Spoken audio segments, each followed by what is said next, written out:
Hey, welcome back to the Female Founder World podcast. I'm your host, Jasmine Garnsworthy.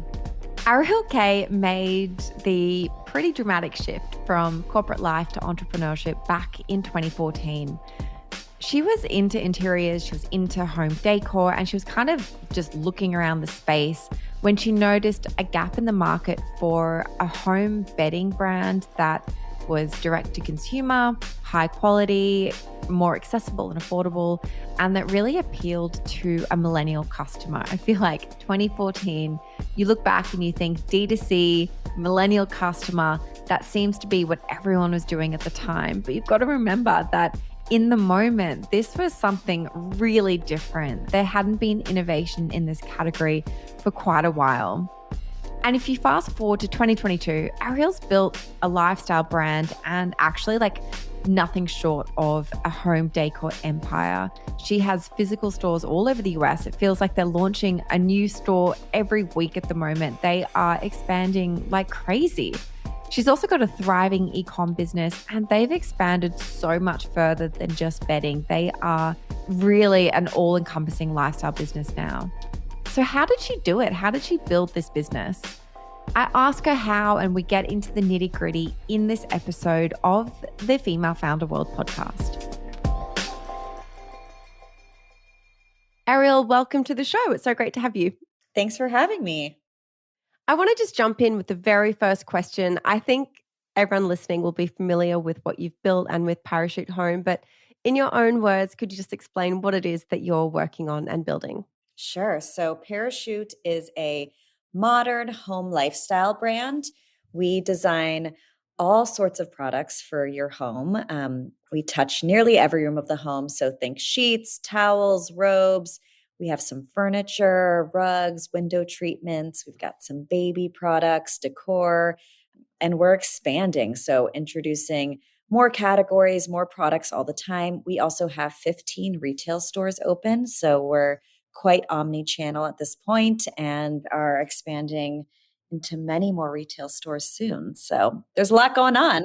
Oh my goodness, that is so impressive. And I want to dive into all of that around the expansion and how you're prioritizing all those different things now.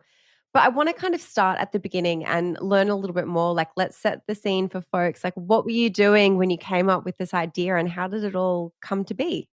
All right. So the year is 2012. I started Parachute after working in advertising for many years. So I was on the strategic side of creative, doing a lot of consumer behavior research, really passionate about how to connect with people and how to inspire and motivate and bring brands to life. So that was this professional career that I had been developing for many years living in New York City. But I was always obsessed with home and design. So much of my passion for Parachute comes from a love of hosting, of designing my own spaces, helping friends decorate their apartments and homes. When I was living in New York in specific, I do less of that now, but I started a home design blog in 2006. And many years later in 2012, when I was thinking about leaving the ad agency world, wanting to do something different, more entrepreneurial, I had many friends joining early stage startups. I was so inspired by their passion and drive and inspiration. And it was one of those stars aligning moments where, I saw these direct to consumer businesses starting to get off the ground. I so related to that improved shopping experience. And I had a moment where I thought, what if I could merge my love of home and design and building brands and connecting with people? And, there's so much left to be desired in this category. Again, think back to 2012 and 2013.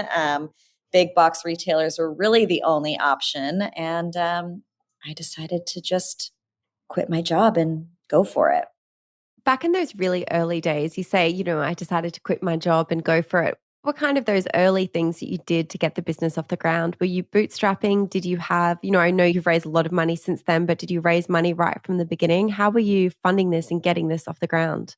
Sure. So in February 2013, I left my job. I'd put together a business plan, pitch deck. It was very kind of high level vision. And I actually went and immediately traveled throughout Europe and visited 15 factories. So that was my first step. I just needed to understand how these products were made, who potential suppliers were. I had never worked in any sort of retail job or understand manufacturing. So there was just a lot to learn. And so I visited factories, which really brought the whole thing to life in a way that I wouldn't have been able to experience in my house, trying to figure out what this all looked like. So then I decided actually to move back to LA, which is where I'm from, partially to save money so that I could bootstrap and I could get the business off the ground. I completely had this idealized version of everything where I would be able to raise money before launching and I would be able to pay myself and it would just, all work out. And it had this great idea. Of course, people would want to give me money. And it totally did not go like that. So I ended up raising some money through an accelerator program that fall. And that allowed me to basically build a very basic website and buy my first batch of inventory. And then I launched in January of 2014. I was a one-woman show at that point. I had no employees. I was packing boxes and trying to figure things out. And soon after launching and in help through this accelerator program, I was able to raise about $1 million. And that's really what allowed me to keep the business going. I don't even know how to draw a through line from where you are now to where you started.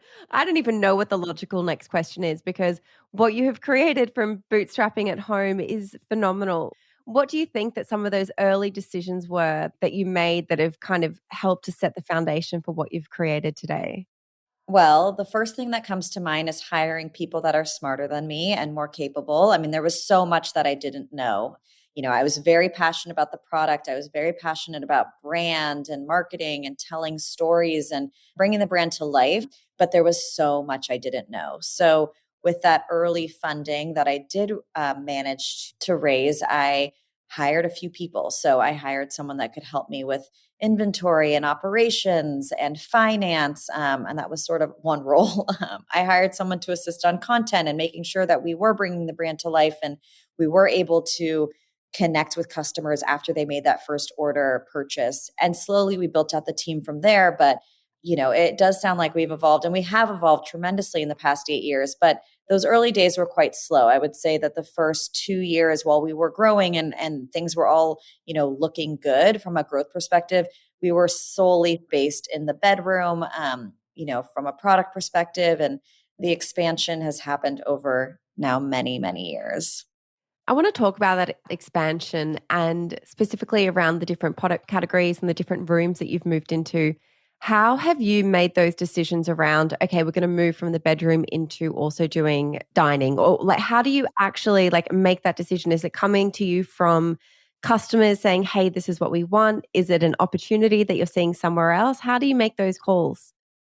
So it's a bit of both. I mean, my vision for Parachute was always to build a home brand. It wasn't going to just be a bedding brand. I decided to start with bedding because you spend a third of your life in bed. Sleep is so important. I felt that there was such an intimacy there as far as building a relationship with a customer. And if I could transform someone's sleep experience, I felt that I could build that trust as I moved from room to room. So it was very deliberate and why I started in that space. And also the products in the market were pretty bad.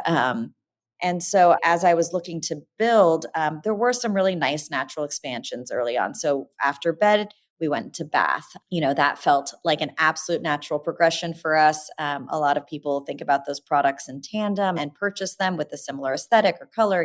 There's a lot of people that are looking for those products at the same time. So that was a really natural progression. And then again, it was all about building trust. I really did believe that if a customer trusted us and came back and we could build that loyalty and that repeat customer rate kept improving and increasing, that as we expanded, people would want more. And certainly the other part of that is just really listening to customers, having very strong feedback loops and making sure that we were communicating with our customers and responding. So we heard from our customers, for example, that they wanted pillows. And that was one of the most frequently asked questions we got in the first year was, where do I buy a pillow? Where do I buy the duvet insert to go with your sheets and your pillowcases?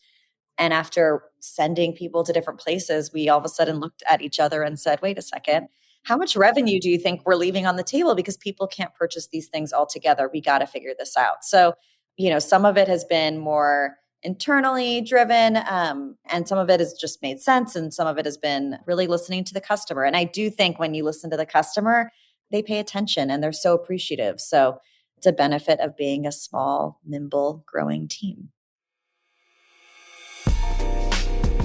Hey, it's Jasmine, and I'm jumping in to interrupt this episode so that I can invite you to an event in New York City. This is our first in-person event. It's taking place on April 7th at 6 p.m. and it's free. We're hosting this in partnership with Shopify, and it is going to be the ultimate evening curated especially for consumer brand founders or really anyone who's entrepreneurial minded and interested in the consumer brand space. I absolutely welcome you and would love, love, love to meet you on the night. There's going to be a structured networking event so that you can meet your people, find other people building amazing businesses without any of the awkwardness. Then we're moving into a panel conversation, and I cannot wait to announce the speakers that we have on the panel. It's going to be awesome. So stay tuned for that detail. We're also going to have free food and free drinks available all throughout the evening, provided by your favorite woman-owned companies. You have heard from a lot of the founders of those brands on this podcast, so it's going to be awesome for you to try them in person. And this is a totally free event, but you do need to register because numbers are limited. Head to our Instagram account at Female Founder World, hit the link in our bio and sign yourself up. I cannot wait to see you there. Let's talk about building trust. That's something that I think a lot of founders say, how important it is to build trust with your customers over time. What does that mean? Is that just delivering on your promise to them? Like, how are you actually building trust? Okay, so I think there's a few ways that you do that. First and foremost, it's all about the quality. So for us, we are absolutely obsessed with creating beautiful products and really high quality products that will last a long time, that are so thoughtful in the way that they're manufactured and designed. And we only work with the best factories in the world who also share that design sensibility. That's key. If you can't nail the product, it's really hard to build that trust. The second part is thinking about the customer experience. And so making sure that could be the shopping experience, that could be any sort of follow-up questions, really any customer communication and opportunity for communication is so important. So if a customer reached out with an issue or a question or, has some sort of feedback to provide us, we're so grateful that we have that opportunity to have a conversation with our customer. And, I always say that, you're never going to make everyone happy, but at the very least, if a customer doesn't love the product, I want them to walk away from their experience with us saying, at least that was a great experience, There's that. I think the stores have been a big part of building trust too. There's some people that just do not want to buy these products online. And so in an effort to be where our customers are, we've really invested a lot in retail and will continue to do so. But being able to showcase our products, being able to touch and feel, that definitely builds trust too. But like you said, consistency, dependability, being able to deliver on who we are as a brand. And I think today millennials and Gen Z and people are shopping with their values. They really want to see brands that connect with them and brands that are really authentic. And so I think some of it just happens naturally too, when that authenticity is core to who you are.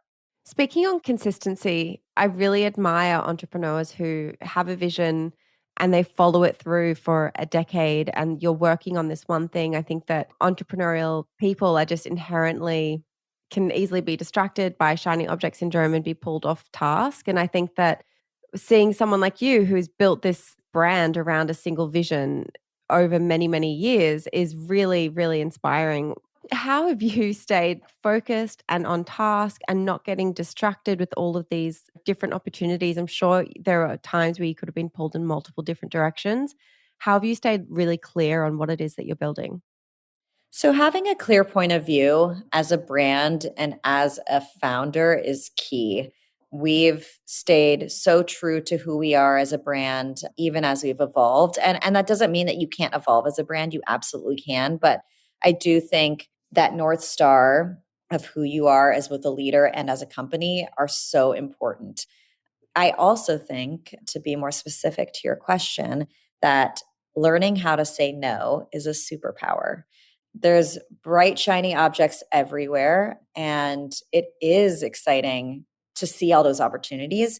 But saying no is even more important than saying yes as you grow and scale. Learning how to prioritize and make decisions quickly and when to say no is such an important part of the process. And if you can't do that, you will get distracted because there's a lot to do. And, as I've built my team. And as we work together, we're such a collaborative organization.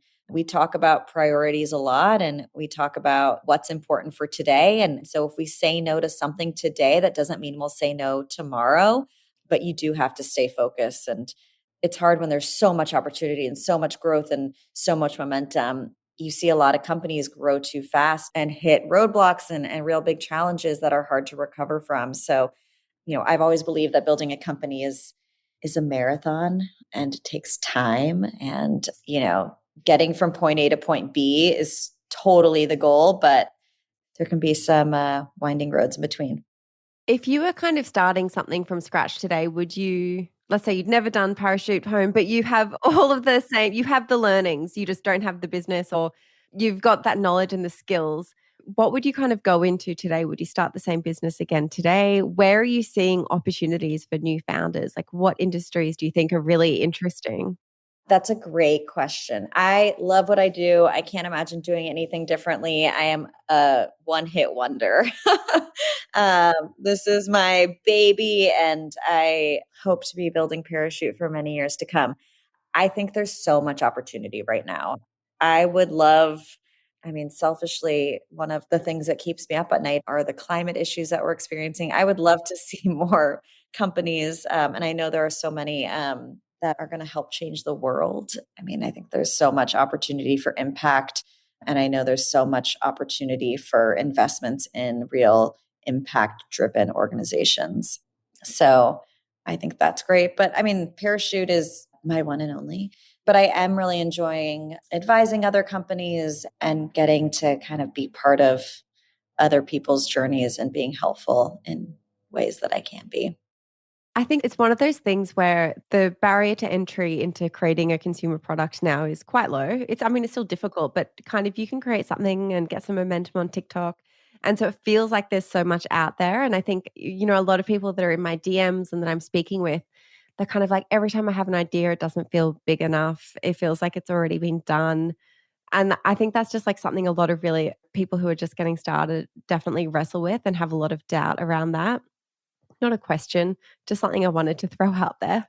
Yeah, no, I think, people ask me a lot about how I would start the company today. And today is so different than it was 8-10 years ago when I was just coming up with this concept and starting to get it off the ground. We launched 8 years ago now, and Instagram was not what it was. There was no TikTok. It's such a different landscape. And you're right, the barrier to entry is low. We also live in this age now where everyone can be an entrepreneur. And I think it's so awesome. But I think you're right. I think people are, there's this idealized version of what it all looks like and what it can look like. And working for yourself and building something is the most rewarding thing I've ever done. And I encourage everyone to give it a shot. But I think there's a little bit of a chase, I think, that happens when it is so easy, where you're trying to come up with an idea and put a square in a peg hole or something, and I think that you could seek inspiration anywhere. And I do think just because something's been done doesn't mean it can't be done better. There's so much opportunity, and there's so many easy ways to test ideas without even having to spend a lot of money, So I think it's actually a really exciting time to be an entrepreneur, to be developing new ideas, because there's so much you can do and learn before having to get further down the road. I wouldn't have been able to do what so many people can do today because of the lack of media opportunities. Yeah. Yeah, absolutely. And the last question that we just ask everyone who comes on the show is for a resource. So that could be a book, a community that you're part of, something that's kind of helped you along as you've been building Parachute and you think other folks who want to start a business should engage with. A podcast you listen to, we get all kinds of recommendations. Yeah, sure. I love How I Built This. I'm sure that's been said before, but it's one of my favorites. It really does do a great job of getting a real honest perspective of how a company has been built. There's so many good podcasts out there. But I also think, maybe I'm old school, but reaching out to people that you are inspiring you. I think I am always, or at least I was, and I still am always blown away by how generous people are with their time and how much other founders and entrepreneurs like to help and support. And so slide into someone's DMs or send them an email or, see where people are speaking and have questions ready to go after, I guess now that the world's opening back up, you can do that. But yeah, I think there's something magical about FaceTime. I'm all about that. Thank you so much for your time and for telling us all about how you built Parachute. It's been awesome to have you on the show. Thanks for having me. Hey, did you guys love that? If you did, please drop us a 5-star review wherever you listen to podcasts. If you take a screenshot of that review and DM it to us on Instagram, we will send you back a link with free access to our entire on-demand library of business skills workshops. So don't sleep on that. Get on it. Take that screenshot and DM it over to us. Chat to you later.